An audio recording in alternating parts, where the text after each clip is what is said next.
ఏదైతే మన మిత్రులు చెప్తున్నారు, నయనాల సుదర్శన్, నయనాల గోవర్ధన్ గారు చెప్పారు, అలాగే రాఘరెడ్డి గారు చెప్పారు. వాస్తవానికి ఒక మానస పుత్రిక అని చెప్తున్నారు. అంటే మానస పుత్రిక విషయం ఇష్పెట్టి ఈరోజు ఒక రాష్ట్రానికి సంబంధించింది, ఒక ప్రజాధనానికి సంబంధించిన విషయం మాత్రమే ఇది.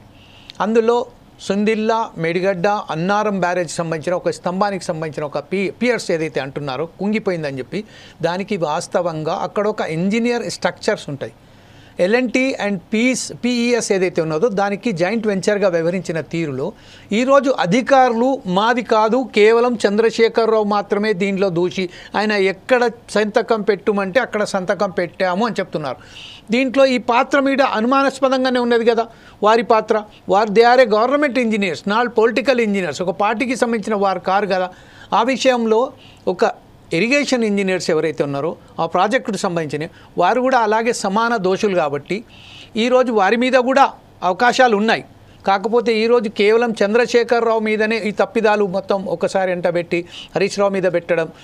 వాస్తవానికి అసలు మెడిగెడ్డ దగ్గర జరిగిన ఈ సుందిల్లా, కాళేశ్వరం ప్రాజెక్టుకి సంబంధించిన పూర్తి సమాచారం ఏముంది, అసలు వాస్తవానికి అక్కడ జరిగిన అవకతవకలు ఏందండి? సార్ నమస్కారం సార్. ముందుగా ఫోర్సైట్ టీవీ యాజమాన్యానికి అలాగే లైవ్లో ఉన్న పెద్దలకు.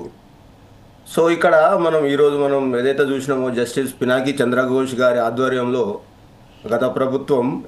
ఈ ప్రభుత్వం ఏదైతే 2024 మార్చ్లో ఒక కమిషన్ అనేది ఎంక్వైరీ ఏర్పాటు చేసింది కాళేశ్వరం ప్రాజెక్టు మీద జరిగిన ఇదని చెప్పి. ఎప్పుడైతే ఇంతకుముందు వీళ్ళు పెద్దలు చెప్పినట్టు October 21, 2023 అసెంబ్లీ ఎలక్షన్ ముందు అక్కడ ఒక మేడిగడ్డ రిజర్వాయర్లో ఒక పిల్లర్ కుంగింది 7th బ్లాక్లో. 17 పిల్లర్ కుంగడం వల్ల పక్కన ఉన్న 18, 19 పిల్లర్లు అనేది మొత్తం బ్లాక్ అనేది ఎఫెక్ట్ అనేది ఉన్నది ఒక Medigadda barrage first point. So ఆ తర్వాత ఈ జ్యుడిషియల్ కమిషన్ పినాకి చంద్రఘోష్ గారి ఆధ్వర్యంలో వీళ్ళు ఏర్పాటు చేశారు. సో ఇక్కడ సార్ నేను చెప్పేది ఏంటంటే, ఇప్పుడు ఆల్మోస్ట్ ఒక 14 నెలలు గడుస్తుంది ఈ కమిషన్ ఏర్పాటు చేసి. ఫర్ ఎగ్జాంపుల్ రాష్ట్ర ప్రభుత్వం అసెంబ్లీ ఎలక్షన్ కంటే ముందు అక్టోబర్లో మేడిగడ్డ రిజర్వాయర్లో పిల్లర్లు కుంగితే అసెంబ్లీ ఎలక్షన్లో వాళ్ళు ప్రచారం చేశారు, మేడిగడ్డ కుంగిపోయిందని చెప్పి వాళ్ళు ఆల్మోస్ట్ అధికారంలోకి వచ్చారు. ఈ ప్రభుత్వం అధికారంలోకి వచ్చిన తర్వాత ఇమీడియట్ వీళ్ళు ఒక జ్యుడిషియల్ కమిషన్ వేసారు. దానికంటే బిఫోర్ దాన్ని ఏమంటారు విజిలెన్స్ ఎంక్వైరీ అనేది ఒకటి కండక్ట్ చేశారు. విజిలెన్స్ రిపోర్ట్ కూడా ప్రస్తుత ప్రభుత్వం దగ్గర ఉన్నది. అడిషనల్గా జ్యుడిషియల్ విషయం 14 నెలలు కొనసాగుతుంది. ఇన్ బిట్వీన్ ఈ మధ్యలో నేషనల్ డ్యామ్ సేఫ్టీ అథారిటీ కూడా నిపుణులు ఒక కమిటీ వచ్చింది, చూసింది.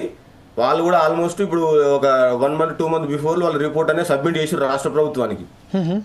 రాష్ట్ర ప్రభుత్వం ఎన్డీఎస్ఏ రిపోర్ట్ కూడా క్లియర్గా ఇచ్చింది. అందులో వాళ్ళు కొన్ని చేశారు, అందులో టెక్నికల్ ఇష్యూస్ ఏంది, సమస్యలు ఎక్కడ వచ్చినాయి, ఆ మేడిగడ్డ రిజర్వాయర్లో ఏ సమస్య ఉన్నది, మిగతా అన్నారం సుందిల్లా బ్యారేజ్లో ఏ ఇష్యూస్ ఉన్నాయని చెప్పి వాళ్ళు కొన్ని టెక్నికల్ ఇష్యూ బేస్లో వాళ్ళు కొంచెం ప్రపోజల్ చేసారు. ఆ 7th బ్లాక్ అనేది మొత్తం కూల్చి రిపేర్ చేస్తేనే మళ్ళీ ఆ బ్యారేజ్ అనేది మళ్ళీ వర్కింగ్ మోడ్లోకి వస్తుంది అని చెప్పి వాళ్ళు కొన్ని సజెషన్లు చేశారు. అలాగే ఏదైతే నిర్మాణ సంస్థలు ఉన్నో ఎల్ఎన్టీ కానీ వాళ్ళు కూడా 7th బ్లాక్ అనేది మొత్తం కూల్చాలని వాళ్ళ అభిప్రాయం కూడా ఈ కమిషన్ విచారణలో ఎంక్వైరీ చేసిరు వాళ్ళు.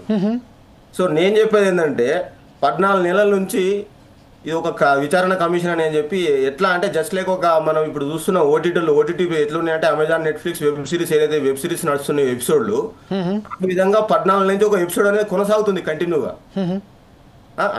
అన్ని ఎంక్వైరీలు కండక్ట్ అయినాయి, అన్ని రిపోర్టుల చేతిలో ఉన్నాయి, ప్రభుత్వం చేతిలో వచ్చినాయి. అలా క్లియర్గా వాళ్ళు మెన్షన్ చేశారు. ఇప్పుడు సార్ కాళేశ్వరం ప్రాజెక్ట్ అంటే ఇంతకుముందు మీరు చెప్పినట్టు అలా ఇన్ని రిజర్వాయర్స్, ఇన్ని 3 బ్యారేజ్లు, ఇన్ని రిజర్వాయర్స్, ఇన్ని సబ్స్టేషన్స్ అని చాలా పెద్ద ప్యాకేజెస్ ఉన్నది, చూసినామే మనం. ఓకేనా? సో ఇలా సమస్య ఎక్కడ ఓన్లీ ఫర్ జస్ట్ బ్యారేజ్లలో, అలా మేజర్ సమస్య ఎక్కడ మేడిగడ్డ రిజర్వాయర్లో మాత్రమే, మేడిగడ్డ బ్యారేజ్లో మాత్రమే. దాని ఏదైతే ఇప్పుడు కాళేశ్వరం గుండకాయ లాంటి ఇది ఉందో మేడిగడ్డ బ్యారేజ్, ఆ బ్యారేజ్లో మాత్రమే కొన్ని పిల్లర్లు కుంగినాయి. ఆ ఎఫెక్ట్ ఓన్లీ ఒక 7th బ్లాక్ మాత్రమే పరిమితం. అది ఫర్ ఎగ్జాంపుల్ ఆ బ్లాక్ను కూల్చేసి కొత్త బ్లాక్ కన్స్ట్రక్షన్ చేసి మనం వాటర్ స్టోరేజ్ చేసి లిఫ్ట్ చేయొచ్చు, ఫస్ట్ పాయింట్. ఓకేనా? కాకపోతే 14 నెలలుగా ఇన్ని సంవత్సరాలు, ఇప్పుడు 14 నెలల నుంచి జ్యుడిషియల్ కమిషన్ కొనసాగుతూనే ఉన్నది. ఆల్మోస్ట్ ఒక ఇరిగేషన్ అధికారులు అందరినీ ఒక 109 మంది ఇరిగేషన్ అధికారులను, quality control, O&M, design, A to Z ఉన్న వాళ్ళందరినీ, ఇన్క్లూడింగ్ చీఫ్ సెక్రటరీ, ఇప్పుడు ప్రస్తుతం ఉన్న ఆర్థిక శాఖ ముఖ్య కార్యదర్శి చీఫ్ సెక్రటరీ కూడా, ఆయన కూడా ఆల్మోస్ట్ అందరినీ విచారణ చేసింది కమిషన్. సో ఇన్ని కమిషన్ చేసిన తర్వాత ఇప్పుడు మళ్ళీ ఇంకొక 2 months మళ్ళీ కేవలం ఒక 3 వ్యక్తుల కోసం, ఈ కేసీఆర్ గారు, హరీష్ రావు గారు, ఈటల రాజేందర్ గారి కోసం, వీళ్ళ 3 కోసమే మళ్ళీ ఒక 2 నెలలు ఈ విచారణ కమిషన్ ఎక్స్టెండ్ చేయడము, ఇంకా దీన్ని కాలయాపన చేయడం ఎంతవరకు కరెక్ట్? అది నా ఉద్దేశం ప్రకారం అయితే సార్ ఇందులో రాజకీయ ప్రయోజనం కోసం మాత్రమే ఈ విచారణ కమిషన్ కొనసాగుతుంది తప్ప ఇందులో ప్రజా ప్రయోజనం రైతుల ప్రయోజనం మాత్రం వీళ్ళు ఆలోచించట్లేదు. ఫస్ట్ పాయింట్ నాకు అనిపిస్తుంది, నా ఉద్దేశం ప్రకారం. ఎందుకంటే సార్ ఇప్పుడు ఏ ప్రభుత్వమైనా ఏ నాయకులైనా ప్రజల కోసమే పనిచేస్తారు, అధికారులు కూడా ప్రజల కోసమే పనిచేస్తారు. First point. వాళ్ళు తీసుకునే నిర్ణయాలు ఏ విధంగా ఉంటాయి, ఆ తర్వాత రిజల్ట్స్ ఏంటి, వాళ్ళ అవినీతి ఏంది అనేది తర్వాత ఇలాంటి కమిషన్లు ఎంక్వైరీ చేయాలి, రిపోర్ట్లు ఇవ్వాలి, కాదని అంటలేము. ఎంతమంది తప్పు చేసినా ఎవరు ఏం చేసినా ప్రజాధనం దుర్వినియోగం చేస్తే ఖచ్చితంగా వాళ్ళకి శిక్షలు అనుభవించాలి. శిక్షార్హులే వాళ్ళు ఎప్పుడు తప్పించుకోలేరు. చట్టాలు ఉన్నాయి, కోర్టులు ఉన్నాయి, న్యాయస్థానాలు ఉన్నాయి. ఇవాళ కాళేశ్వరం కమిషన్, విచారణ కమిషన్ చెప్పగానే ఇదే ఫైనల్ కాదు సార్, ఓకేనా? అయితే నేనైనా ఏమంటున్నా అంటే ఇన్ని నెలలుగా ఈ విచారణ కమిషన్ దీన్ని ప్రతి ఎవ్రీ 1 మంత్, ఆ 14 నెలలుగా 1 మంత్ 2 మంత్ 3 మంత్ ఇట్లా కొనసాగించుకుంటూ పోతూ ఉంటే మరి రైతుల ప్రయోజనాల పరిస్థితి ఏంది?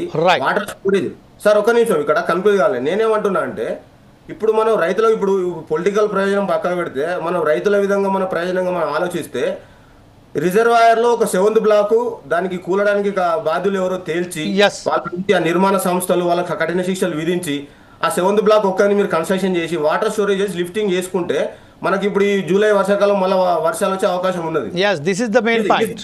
ఈ సంవత్సరం కూడా గోదావరి నీళ్ళని మళ్ళీ బంగాళాఖాతంలో కలిసే అవకాశం ఉంది. ఎందుకంటే లాస్ట్ ఇయర్ కూడా గోదావరి నీళ్ళని ఆల్మోస్ట్ 100 TMCలు గోదావరి నీళ్లు బంగాళాఖాతంలో కలిసిపోయినాయి. మనం దాన్ని ఎక్కడ మనం లిఫ్టింగ్ చేసుకునే అవకాశం లేదు, దాన్ని స్టోరేజ్ చేసుకునే అవకాశం లేకుండా పోయింది. ఎందుకంటే వాళ్ళు NDSA చెప్పిర్రు మీరు వాటర్ స్టోరేజ్ చేస్తే ఆ స్ట్రక్చర్స్ అనేది ఇదైపోతాయని చెప్పి ఇప్పుడు ఆ స్ట్రక్చర్స్ కూలిపోకుండా ఏదో గ్రౌండింగ్ చేసిర్రు, కొంచెం సపోర్ట్ఫుల్గా చేసిర్రు. సో ఇప్పుడు ఫర్దర్ చేయాల్సిన యాక్షన్ ఏంది? ఏదైతే టెక్నికల్ ఇష్యూలు ఉన్నాయో ఆ బ్యారేజ్లో ఏదైతే సమస్య ఉన్నదో మేడిగడ్డల ఆ ఒక్క 7th బ్లాక్ను కన్స్ట్రక్షన్ చేసి మళ్ళీ వాటర్ స్టోరేజ్ చేసి ఇమీడియట్ యాక్షన్ చేస్తే ఈ సంవత్సరమైనా కనీసం మనం వాటర్ స్టోరేజ్ చేసుకోవచ్చు, రైతులకు ఎంతో కొంత లిఫ్టింగ్ చేసుకోవచ్చు సార్. సంవత్సరం పాటుగా రిజర్వాయర్ లో వాటర్ స్టోరేజ్ లేదు, చెరువులు కుంటలు ఎండిపోయినాయి, గ్రౌండ్ వాటర్ మొత్తం పాదాలని పోయినాయి ఉత్తర తెలంగాణ ఆల్మోస్ట్. సో మనకున్న ఈ ఏదైతే మనకు ఇప్పుడు తెలంగాణ ఉన్నాయో మనం పీక్ స్టేజ్ ఉన్నాం కాబట్టి మనకు water important, lifting irrigation important. Irrigation తప్ప వేరే మనకేదో నదుల ద్వారా వాటర్ ద్వారా ఇట్లా ఫ్లో వచ్చే ఫ్రీగా పారే నీళ్లు మనకు సోర్స్ లేవు. మనం చేసుకోవాల్సిన లిఫ్ట్ ఇరిగేషన్ కంపల్సరీ. సో నేననేది ఏంటంటే ఇప్పుడైనా ప్రభుత్వం ఇంకా కాలయాపన చేయకుండా ఈ ఒకరిద్దరు వ్యక్తుల కోసం ఇంకా 2 నెలల కమిషన్ పొడిగించి దాన్ని విచారణ చేసి ఆల్మోస్ట్ 99% విచారణ కంప్లీట్ అయింది, రిజల్ట్స్ వచ్చినాయి. అలా ఎవరు బాధ్యులనే చెప్పి ఒక 1 వీక్ 10 డేస్ చేయాల్సిన ప్రాసెస్ను ఇంకా 2 నెలలు పొలగించి ఎందుకు దీన్ని ఇచ్చేస్తున్నారు? అంటే రాజకీయ ప్రయోజనం చూస్తురా, వీళ్ళు రైతుల ప్రయోజనం చూస్తురా, ఏ ఉద్దేశంతో ఈ విచారణ కొనసాగుతుంది నాకు క్లారిటీ అర్థం కావట్లేదు సార్. ఇది ఒక క్లారిటీ మనం ఇవ్వాలి. I will come back to again Surender Reddy గారు. ప్రస్తుతం అయితే రాఘరెడ్డి గారి దగ్గరికి వెళ్దాం. రాఘరెడ్డి గారు, ఇప్పుడు సురేందర్